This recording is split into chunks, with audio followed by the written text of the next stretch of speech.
Praise the Lord. जय मसीह की। हम इस समय परमेश्वर पिता को धन्यवाद देते हैं। एक और समय आपके लिए प्रभु ने दिया है, क्योंकि ये सुंदर समय प्रभु के द्वारा ही हमें मिलती है। और प्रभु की उपस्थिति में हम प्रभु की वचनों को आपके पास लेकर आ रहे हैं, क्योंकि आज की जो विषय है बहुत ही इंटरेस्टिंग विषय है। उससे पहले हम प्रार्थना करते हैं। हे पिता परमेश्वर यीशु, हम तेरा धन्यवाद करते हैं कि सुंदर समय देने के लिए पिताजी। प्रभु जी, ये संसार की हर कलेश, हर दुख, हर परेशानी आप जानते हैं प्रभु जी। दुनिया में जो कोरोना वायरस आज इतने तेजी से फैल रहा है कि लोगों को इतना मुश्किल में खड़ा कर दिया कि आज कई लोग अपने भूख के प्यास से कई रास्ता में गुजर रहे हैं। लॉकडाउन के चलते उनके सवारी साधन नहीं मिल रही है, और कोई बच्चे हैं, बूढ़े हैं, गर्भवती है। प्रभु जी, उन्हें और कितना मुश्किल होगा कि यह धूप में चलने में। पिता, तू उन्हें दया कर, क्योंकि यह कलेश, ये भारी समस्या से उन्हें निपटा प्रभु जी। उन्हें सवारी साधन को और प्रदान कर प्रभु जी, और इस देश के अधिकारियों से बात कर प्रभु जी, ताकि देश के अधिकारी उन मजदूरों को सेवा करें, उन मजदूरों की हेल्प में उन्हें सहायता करें। प्रभु जी, मैं तेरा धन्यवाद करता हूँ कि देश की हालत आज इसी सिचुएशन में चल रहा है कि आज इस देश की सारे राज्यों को मैं तेरे हाथों में सौंपता हूँ, और भारत देश से नहीं बल्कि पूरी दुनिया से हमारे हर एक राष्ट्र में जो भी जितने भी कोरोना संक्रमित थे, इन्हें उन डॉक्टर, उन नर्सों ने चंगाई करने के लिए, और पूरी विश्व से, ये दुनिया से कोरोना वायरस खत्म होने के लिए प्रार्थना करता हूँ प्रभु जी। आज हम इस प्रार्थना के द्वारा सब कुछ आदर, महिमा और गौरव आपको देते हुए प्रार्थना यीशु मसीह के नाम से मांगते हैं, आमीन। Praise the Lord. हम आज ऐसी सिचुएशन में, इसी घड़ी में है कि चारों तरफ आज अफरा तफरी चली है। कई हिस्सों में लॉकडाउन है, कई हिस्सों में थोड़ा थोड़ा ओपन होते जा रहा है। फिर भी लोगों की हालत ऐसी है कि इसी हालत में लोगों का बिजनेस होना भी मुश्किल है, क्योंकि लोग कहीं दूर से तो आ जा नहीं पा रहे हैं, और इसी में लोग बाहर निकलने में डर रहे हैं, क्योंकि न्यूज़ हमें डेली डराता है। दिन आंकड़ा और बढ़ते जा रहा है।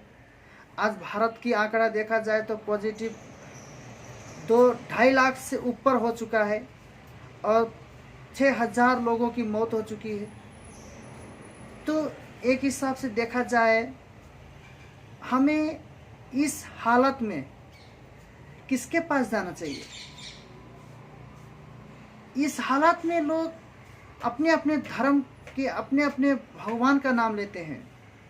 बहुत से लोग अपने कर्म क्रिया के द्वारा हम ये चीज़ को हम निपटा लेंगे, लेकिन हमारा बाइबल परमेश्वर ये कहता है कि अगर तुम किसी भी हालत में हो, कहीं भी हो, कैसा भी हो, लेकिन ढाढ़स बांधो, क्योंकि मैं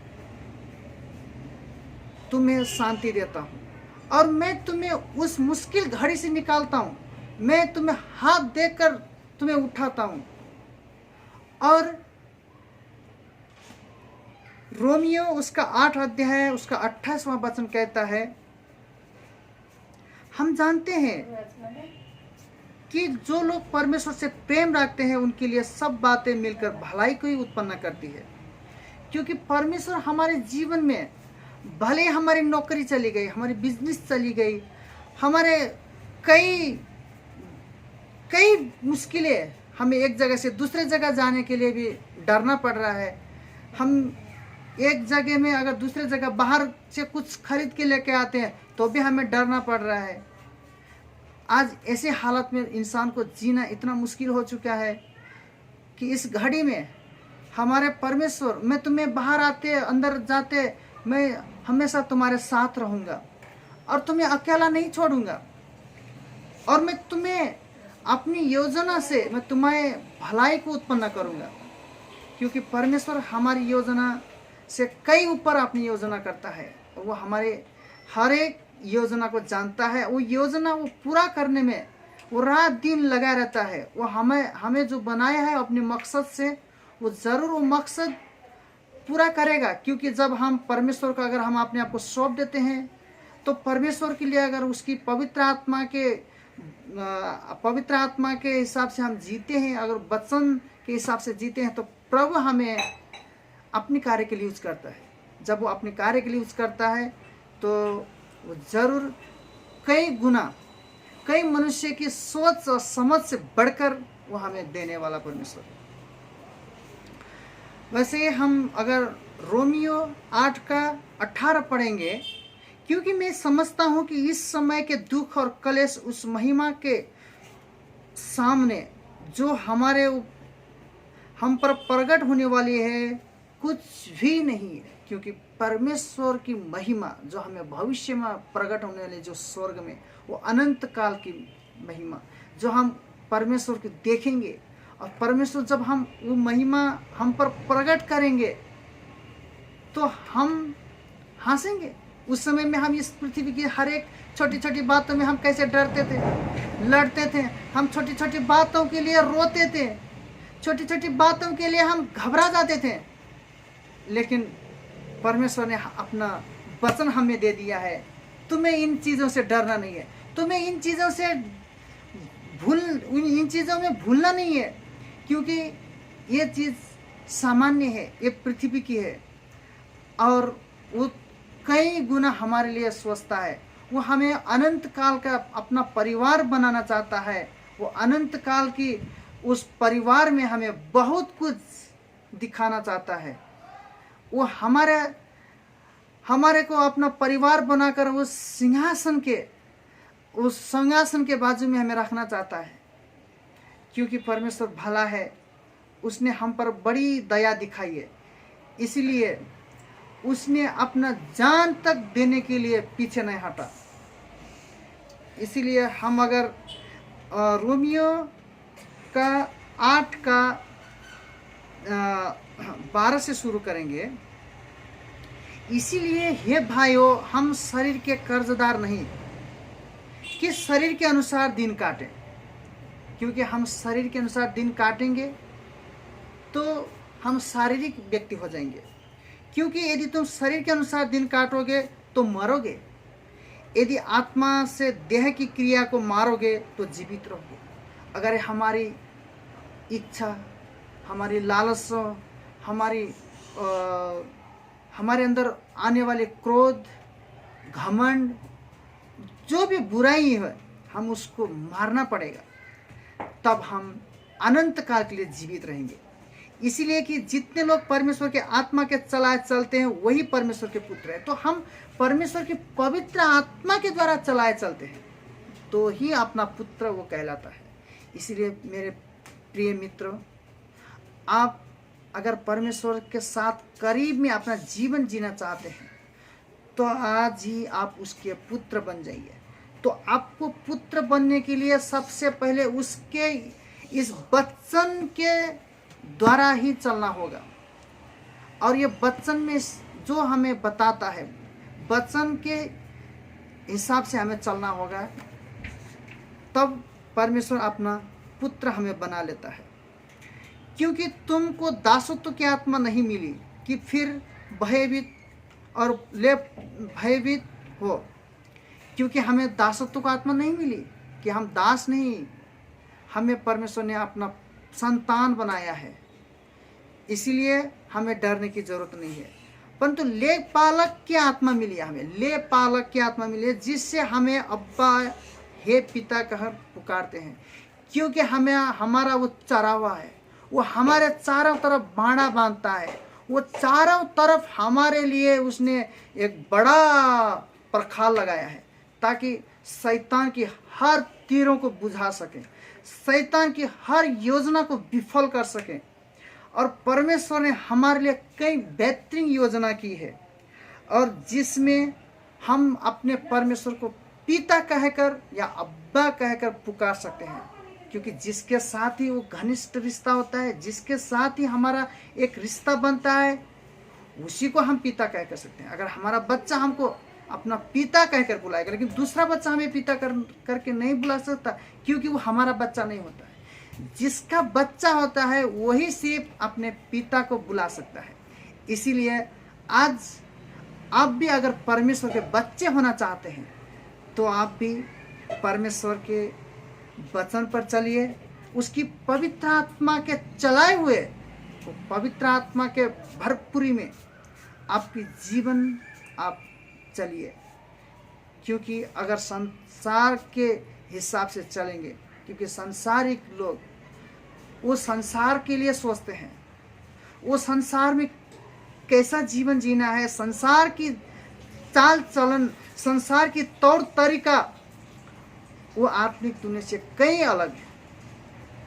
क्योंकि भले ही हम ये संसार में ही है, परंतु परमेश्वर ने हमें आत्मिक तरीके से भी ये संसार में चलने के लिए एक अपना आत्मा हमें देगा। इसलिए हम परमेश्वर से पूछें कि प्रभु हमें वो आत्मा दे, ताकि हम तेरे वचनों पर चल सकें और तेरी बातों को सुन सकें।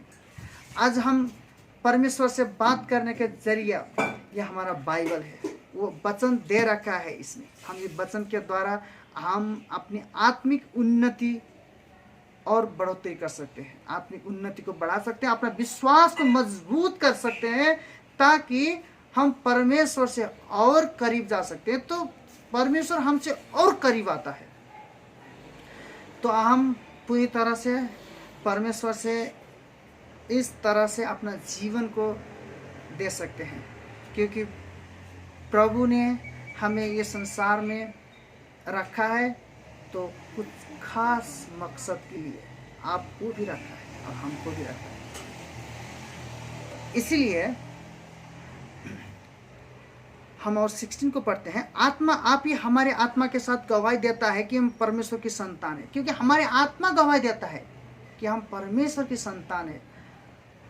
देखिए, आज कई संसार के कई लोग हैं, कई धर्म में खोए हुए हैं, कई रीति रिवाज में खोए हुए हैं। वो ऐसा लगता है कि मनुष्य ने खुद वो सिद्धांत बना लिया है, लेकिन हमारा परमेश्वर बाइबल में हमें ये सिखाता है कि जो भी आप करो परमेश्वर की महिमा के लिए करो। अगर आप जो भी खाते हो वो परमेश्वर की महिमा के लिए खाओ। अगर आप कहीं भी जाते हो तो परमेश्वर की महिमा के लिए जाओ। अगर आप कुछ भी करते हो, चाहे आप गाना गाते हो, चाहे आप डांस करते हो, चाहे आप घूमने चले जाते हो, चाहे आप अपना मन पसंदीदा करना चाहते हो, तो सब कुछ परमेश्वर की महिमा के लिए करो। क्योंकि परमेश्वर तुम्हारे ऊपर नजर डालता है। इसीलिए हम अपने जीवन में परमेश्वर को खुशी बनाना चाहते हैं, तो सबसे पहले हम अपने आप को परमेश्वर के योग्य बनाना है, उसके स्वभाव के बनना है। और विश्वास ही से परमेश्वर खुशी होता है, ना कि कर्मों के द्वारा। इसीलिए बिना विश्वास को परमेश्वर को प्रसन्न करना अनहोना है। इसलिए हम सबसे पहले विश्वास करना जरूरी है। वो विश्वास ऐसा है कि अटल हो। विश्वास एक अनदेखी वस्तुओं का प्रमाण है, जो है ही नहीं, लेकिन हम विश्वास करते हैं कि ऐसी चीज है जो हम विश्वास कर लेते हैं। बेटा हालेलुया। तो हम आज विश्वास के बारे में और उसकी पवित्र आत्मा के द्वारा चलने के लिए, और हम अनंत जीवन कैसे पा सकते हैं, और हम इस संसार का दुख, ये संसार का क्लेश कुछ भी नहीं है, क्योंकि जो हमें भविष्य में मिलने वाली महिमा के सामने, जो हमें परमेश्वर हम पर प्रकट करने वाली है। आप लिख लीजिए, आप इस बात को आप निश्चय कर लीजिए कि ये संसार का दुख और कष्ट भूल जाइए। हाँ, चाहे मसीह हो चाहे गैर मसीह हो, दुख तो सबको आती है, क्योंकि यह संसार में पाप है, इसके चलते हम दुख झेलना पड़ता है।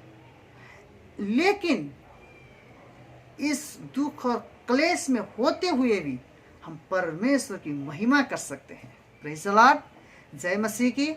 दोस्तों, हम इस वीडियो को आज यही अंत करते हैं, और आप हमारी दूसरी वीडियो देखने के लिए हमारे YouTube चैनल को सब्सक्राइब कीजिए।